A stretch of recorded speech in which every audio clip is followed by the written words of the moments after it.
Sabihin na hindi kita ipagpapalit sa iba. Actions speak louder than word. Mas kumbinsido pa rin sa will said yung will done. Sinasabi mo mahal mo siya, tapos sinasabi mo din sa iba. Kayong manluloko, ang sarap nyong lokohin.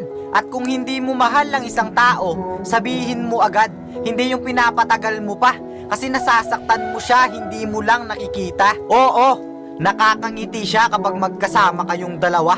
Pero kapag hindi na, una ng kayakap niya habang lumuluha ang mata, habang ikaw masaya sa piling ng iba.